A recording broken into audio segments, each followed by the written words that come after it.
Hey guys, it's Kevin Answering for Girl Meets World, Season 1, Episode 6, Girl Meets the Telltale Tot. And finally, the show is back. I hate that Disney Channel keeps taking these long breaks, but it looks like they're going to stay consistent. Like, they're going to do, they're going to do one episode each, one episode a week this month, which is really cool. I don't know if they're going to stay consistent next month, but at least they're staying consistent this month. That's at least what matters. That's good, at least. But another great episode. Really, it was another great episode. Probably one of the funniest episodes yet. Honestly, this episode was genuinely hilarious. I definitely loved everything about this episode. I will say next week's episode looks terrible. I'm gonna be honest. Next week's episode I don't think looks very good. I'll talk about that. But I really loved this episode. I really loved the mesh of this episode. I really like the character development as well with a lot of these characters. I thought that was really good. Especially an episode that didn't have Farkle and Lucas. Don't get me wrong, I love Farkle and Lucas, but when we don't have them on the show, there's a lot more time to show Josh and things like that, and I definitely really love that. So let's get into this episode.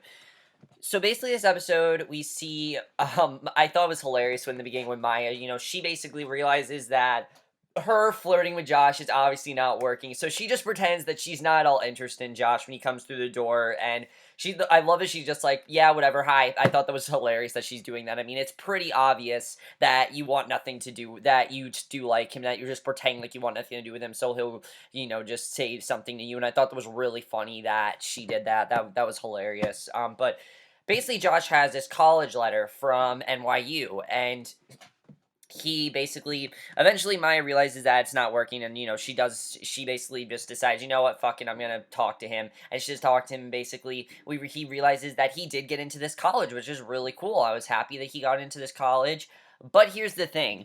Maya really wants to be in this college with him. She really wants, and he was going to this college party, and she wants to go to this college party. Riley knows it's a bad idea, but Maya wants to because she wants to get closer to Josh, and plus she knows there's going to be girls at this college party, and she wants to get there before the other girls do.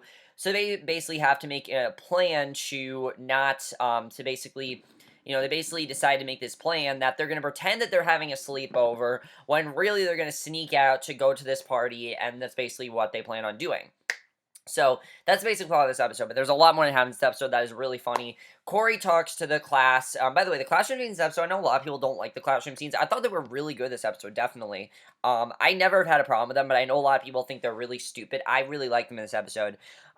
Basically, Corey's talking to the class about The Telltale Heart, which was a book that I read in 8th grade. I do remember reading it. It was actually a pretty creepy book, definitely. It's from, Edgar Allan Poe, I believe.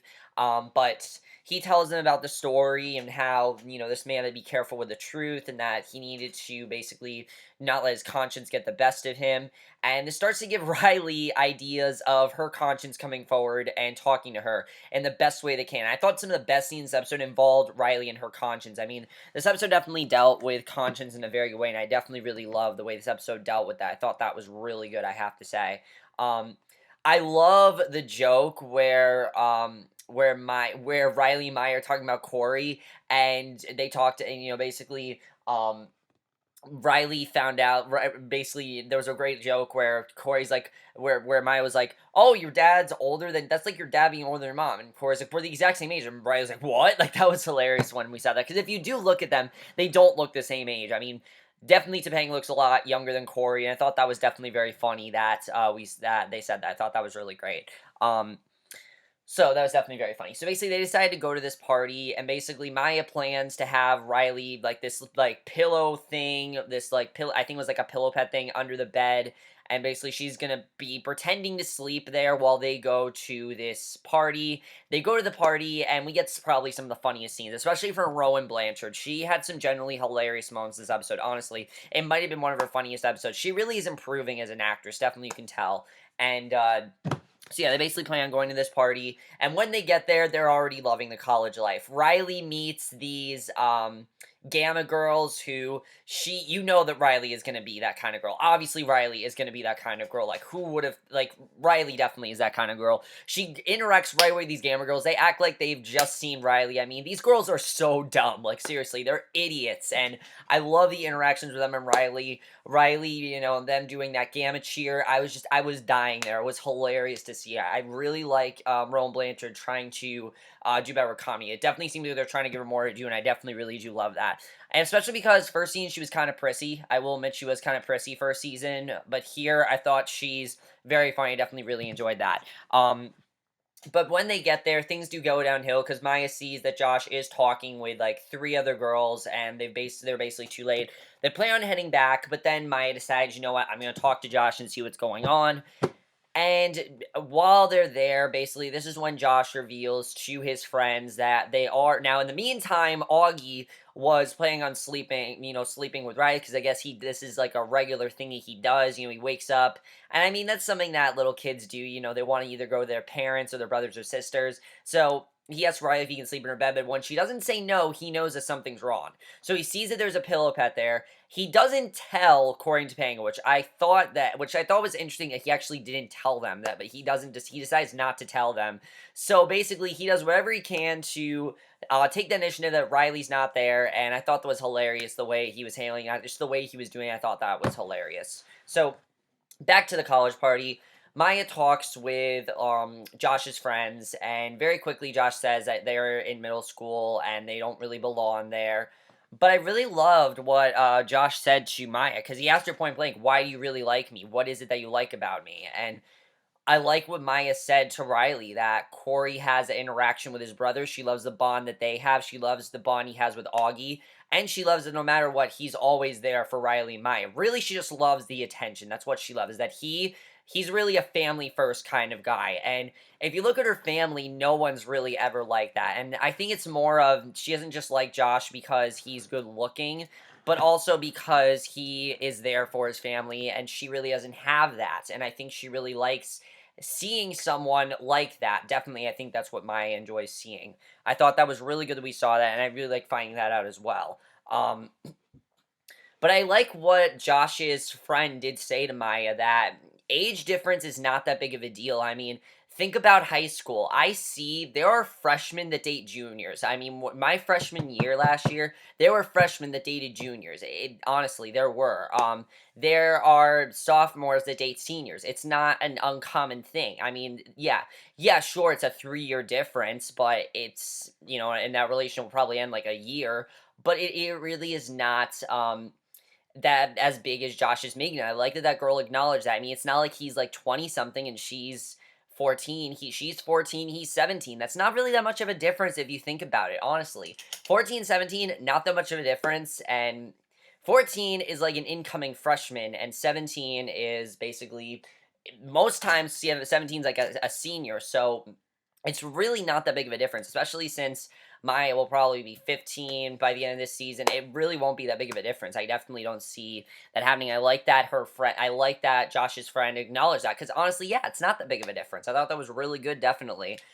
So Josh does the right thing, though. He decides to take Riley and Maya home, and because he wants to make sure they're safe, he wants to be able to drive them. I thought that was really good that he did do that.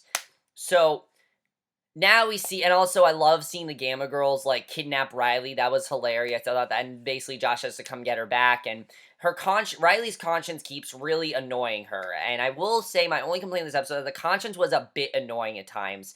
Some of the things that the conscience said, I'm like, really, that's just stupid Disney humor. Like when the conscience was making fun of the fact that Corey said doo doo, I was just like, it's her conscience. Why is it making jokes? Like, that's not what a conscience does. And I like it when they play the conscience as more just asking Riley questions, because that's what your conscience does. It drives you crazy. And it's asking her questions about, are you okay what you did? Why'd you really do this? And because, Riley says it was the best night of her life, but she can never tell her parents. So she goes to class the next day, and she asks Corey what really happened with the Telltale Heart guy. And he said that he basically went crazy. And Riley's very worried that this is going to happen to her, and she pretty much knows that she has to tell Corey the truth. So they plan on doing that, but then they realize that they already know, because they talk about the Gamma Girls, right, the second that they enter Riley's room, and they basically think that parent instinct, they already know. That's what, Riley's thinking.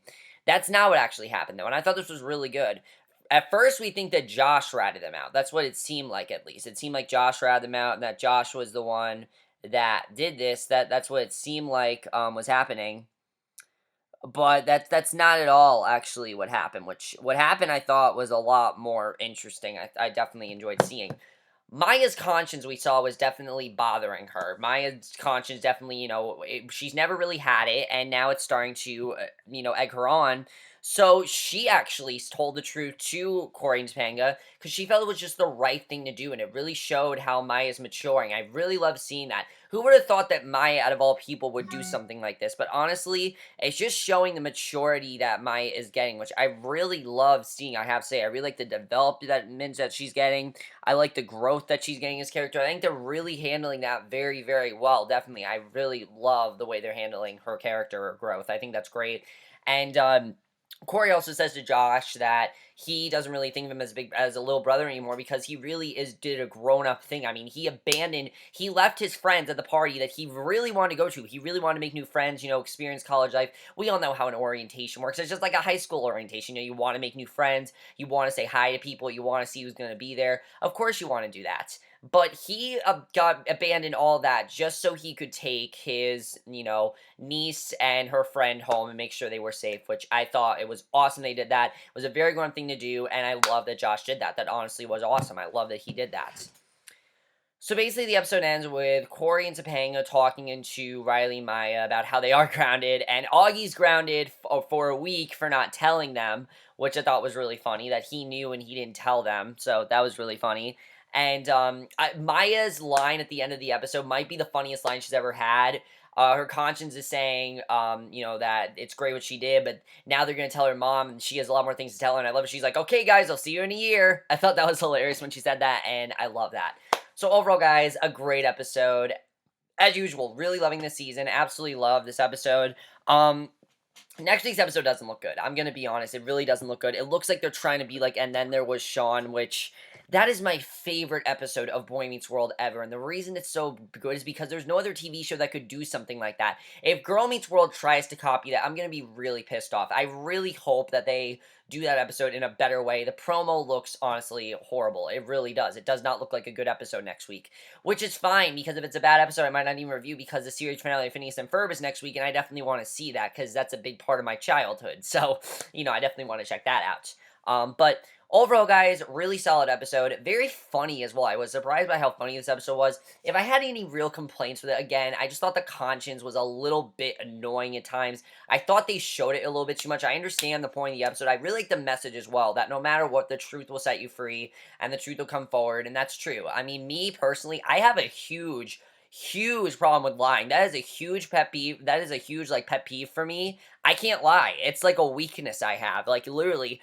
ask me to lie, I can't do it. I have such a problem with it. Because I just don't, I feel it's like the worst thing you can do. I mean, lying, little white lies here and there are fine, but lying to a person, it's just like the worst thing you can do. And I don't lie to people because of that. I really don't. I've never lied. I'm happy to say I don't really lie a lot. If I have lied, I haven't lied a lot in my life, and I've always had a problem with that. So, the episode really showed that lying is not the answer and that the truth will set you free, and I definitely really love that. I will admit the episode was a little bit predictable, but who really cares? I mean, we've all seen the episodes where they go out and then they get grounded. I mean, I knew they were going to get grounded at the end of the episode. I knew it was going to happen, but I thought it was handled really well, definitely, especially in a way that Girl Meets World does it, where it feels fresh. That's something like a Girl Meets World. While it's predictable, it feels fresh. It doesn't feel like they just rehash things from other TV shows. This feels fresh because what other show is going to really go into the idea of your conscience? I think that's really cool the way they did that. And that's something I definitely always love about Girl Meets World is really this episode was very psychological, surprisingly, which this is a Disney Channel show. I don't really expect to get that psychological. It was actually quite psychological. It really got into Riley's mind of her conscience and really seeing how her conscience is. And also Maya. I think Maya really is probably the person that's growing the most as a character, and I love seeing it. I think they're handling that perfectly. So overall, guys, by far one of the best episodes of the season. Probably like the third or fourth best. I really love this episode. Definitely one of the funniest episodes by far as well. It was hilarious to see. Definitely very good stuff. That's basically my review. Hope you guys enjoyed it. Next week's episode, I'm not really sure about. I don't think it's going to be very good. The subplot, I think, sounds kind of funny, but the main plot is just, they all have detention, and I really hope they don't try to copy And Then There Was Sean. That's going to be really dumb if they do, and I'm just not really looking forward to it. But I'll see you guys in the next video, which will be my review for another classic movie review, and I will see you guys for that. Okay, bye.